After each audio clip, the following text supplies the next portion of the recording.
Hello, it's Eddy Butler. This is the second of my chats with Martin, an ex-teacher. We're going to drill down into some more detail about the teaching profession and the educational establishment in this country. I want to focus on the subject of competition in schools and discipline, really, for this thing. Now, when I was a kid, I used to do a thing called the 11 plus, which was a test you did when you were quite young that would potentially get you into a grammar school or a scholarship in a private school or something like that. What's your opinion on that sort of thing? Right, what you're describing is the 1944 Butler Education Act. The Butler Education Act. The Butler Education Act, yes. Maybe after you, Eddie. The idea was that students, or pupils as they were then, pupils would be given a test at the age of 11. And it was argued that test, how they performed on that test, showed their proficiency and their academic ability. Now, if they performed very well and showed academic potential, then they could go off to a grammar school. Depending on how they performed in the vocational part of that test, they could then go off to a technical school. And if they didn't perform particularly well but could benefit from an education, then they would go to a secondary modern school. And the idea was that you could split the population up, the student population, into those with high academic abilities that would benefit from grammar schools, those who were good with their hands, who could become mechanics or engineers, and those who could just benefit from a sort of general education. That was the thinking behind the 1944 Act. And what's your opinion of that?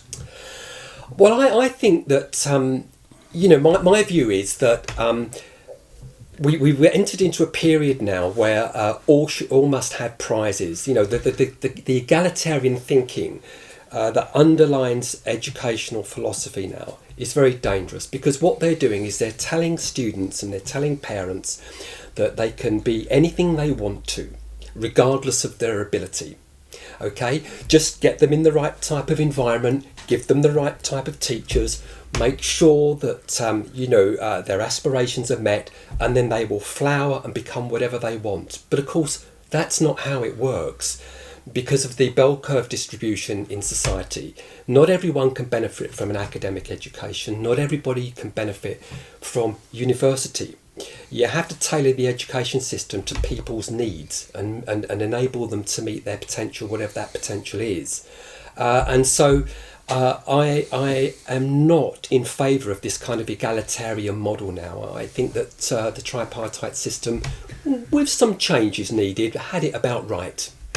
Well, as you said, that it creates unrealistic expectation where everyone thinks they can become an entrepreneur or a web creator, content creator, and they end up working in Costa Coffee, don't they? And That's right, Eddie. I mean, a lot of people go to university and they don't perform well at university. They get degrees that are not relevant, not required by big business, and it's a waste of 3 years, it's a waste of money, and they go out and they get the sort of jobs that you've just described. So, coming on to it, I'll confess straight away, I went to a private school, a fee-paying school, quite a high-achieving one actually. Right. And that's why you're so clever. Sorry, that surely is predetermined. But the what's your opinion on the private-state mix or private schools? I'm not opposed to private schools. I think that in a pluralist society, where you've got economic pluralism, political pluralism, I think, if people want to set up private schools and parents want to send their children to private schools, they should be allowed to do so. I don't think that there's anything, necessarily great about private schools. I think that there's a lot of talk about private schools. Some of those private schools are not very good at all. Some of them are excellent, but they're not all excellent. Some of them are not good at all and a waste of money. I think that if you can get a good comprehensive system, then children will flourish, in a good comprehensive school, provided that the teaching's fine and that they apply themselves well. That's always been my view. Yes. My view on On private schools, as you say, I know people who went to some private schools, because you always play rugby or whatever with the other schools, and you know people from your junior school who went to other schools. Yeah. And there is a pecking order in private schools as there is in comprehensives. There's some very good comprehensives. Indeed. There's grammar still existing, and there's a postcode thing where you live in the right area. If you live in a middle class area, the local comp is probably going to be pretty decent because it has all middle class kids where their parents give them home tutoring, or they've got loads of books and they bring them up in this sort of way, which informs the culture in the local comp, doesn't it? It certainly does. Yeah. But and so but with private schools, my feeling is that if you get rid of them, half those teachers aren't going to go into the public sector because they like the world. It's a better. We'll come on to the discipline aspect. One of the main features of private schools is probably the discipline's a lot stricter, or more, or they have to try less hard to maintain discipline in a private school. Yeah. And there's less of a constant battle with the pupils to keep them in line, I suspect. And a lot of the teachers would like that environment and wouldn't want to work in the public sector. So half the teachers wouldn't transfer over, I think. Yeah, I think that's right. And I think, a lot of parents who send their children to private schools do so for the very reasons that you've just outlined. It's the ethos of the school, and it's the discipline. And teachers can spend more time actually teaching and engaging with students in the learning process, because they're not having to spend huge amounts of time dealing with problems of discipline.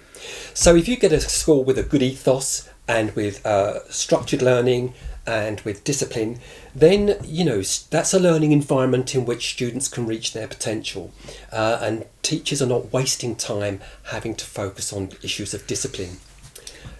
I spent a huge amount of my time trying to deal with disciplinary issues, having to talk to social workers and community workers, and it really does take a chunk of your time away from teaching, away from engaging with the students, and it's a real problem for many teachers. On the subject of discipline, the impression I get is in many areas, particularly in inner city or London schools, and probably in the other big cities of this country, that there's a very bad discipline issue and an undercurrent of violence that drives teachers out of the profession. Is this what you found? Yeah, Did you have any experience with this? Yeah, no, absolutely. But in the inner cities especially, you've got young people coming into the colleges, because I worked in a college of further education. They come into the college and they're coming from various postcodes.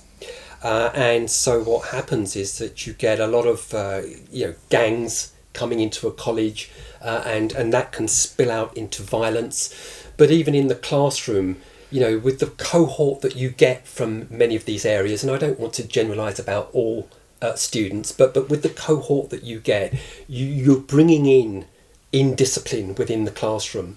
And I spend a lot of my time trying to keep students in line and get them to concentrate and focus on their work. But you're fighting a losing battle.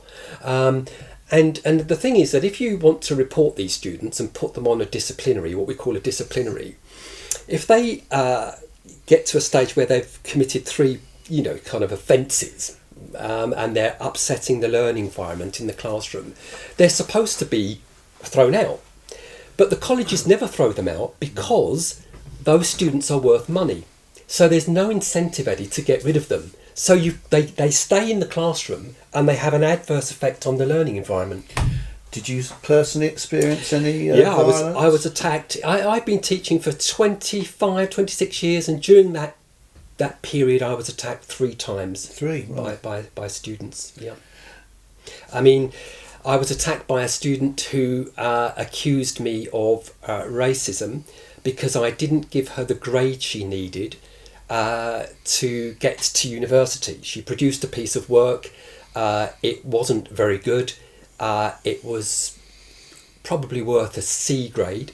She needed an A grade to get her tariff points. And when I gave her work back, she screamed at me and then attacked me. And that was that. Yeah. When I was at school quite a long time ago, there was still corporal punishment. I was thrashed several Me too. several times. Yeah. Never did me any harm, of course, That's what they say. and quite a few times, in fact, for various very minor misdemeanours. When you think about it, from the age of about 7, actually. Yeah. For incredibly minor misdemeanours, but that kept everybody in line. It's an example to the other kids, really, as much as to the person who gets thrashed, in my opinion. But what's your opinion on corporal punishment? Well, whatever my opinion is, I'm not opposed to corporal punishment, but there's not a canny hell's chance that would be reintroduced into the schools, because the professoriate and all the teaching professions simply wouldn't have it. I mean, they just simply wouldn't have it. That would be seen as, violence against children and an abuse of human rights. So it would never be introduced unless people with our persuasion politically You could argue that same teaching class wouldn't introduce the curriculum or wouldn't want to teach the curriculum that is the curriculum necessary either, though, would they? So no. There's got to be a correction somewhere along the line there. If the education of our children is going to be saved, I don't want to gratuitously beast our children. No, don't let me give you that impression. No, I'm sure. But I'm just raising it as an issue. Yeah, I mean, look, Eddie, teachers when I was a kid, some of them you sort of got an impression liked doing it. Oh right. Oh dear. But I don't know whether there must have been plenty of that pamphlet that I showed you. This one here. Those sort of red teachers wouldn't have been the ones. Well, perhaps they would. Perhaps they would have been the ones that liked thrashing people as well. Yeah. Perhaps they would. But you wonder, is the type of person? It's one of these long march through the institutions, isn't it? Absolutely. They sort of fed people into the profession from the 60s onwards, 50s probably the 30s onwards, which gradually changed the nature of the people who go into and who set the culture within the profession. Yeah, I mean, I think it's. I mean, most people know, and certainly parents know, that discipline in the schools is not what it should be, and I think that that's a real problem, and I'll tell you why. Because unless you have structured lessons and well-behaved learners, what that does is it disrupts the learning environment. And those students within that learning environment who want to learn, who are keen to learn, have their education adversely affected. And that's the tragedy of it. And I spent, many hours trying to get students through a disciplinary and get them out of the college because they were a disruption to the learning of other students. But you see, the way the education system's funded is that if those students are disciplined and then asked to leave the college, then they walk away with about £9,000 per student. So colleges don't have the incentive to get rid of people. And from what I'm aware, they're also incentivised. We quickly, the last thing we'll talk about. They're also, I believe, incentivised to do this grading inflation. Oh, absolutely, yeah. I mean, if you want to have a good Ofsted inspection, and if your school needs to be high up in the kind of league tables of schools, you have to make sure that your students get the grades that they require, and so not necessarily the ones they deserve. No. I mean, this is another story. I could talk to you for hours about grade inflation, but it's a massive problem in the education system, and teachers are under tremendous pressure to get students through courses, through exams, in order to get them the grades that they need, because that enables them to attract funding, and it enables them to rise up the league tables in terms of being competitive with other schools. So all the incentives are perverse, and it leads to grade inflation, and it leads to fraud. It's So when they I could write a book about so this. when they report year-on-year increases in A grades, it's just a fiction. It's an absolute fiction. Absolute fiction. And the problem with the old A level, of course, it used to be the gold standard, the A level. But now what they did with the A level is they modularised it, so that if you took a part of your A level module and you failed it, you could take it again, and then you could take it again, and then you take your best grade through. When I did my A levels, it was 2 years of study, 1 3-hour exam. You either passed or you failed. It was much more rigorous, much more robust academically, and much more pressure. But that environment created excellence, didn't it? Exactly. Now the A level is no longer the gold standard. When you've got 92% of your student population getting grades A and B in A levels, you know that something is fundamentally wrong, and it is. But this is why the GCSE was introduced, Eddie, because too many people were failing the O level because it was academically robust. So they introduced the GCSE in order to broaden it out and to ensure that all students had something to leave college with.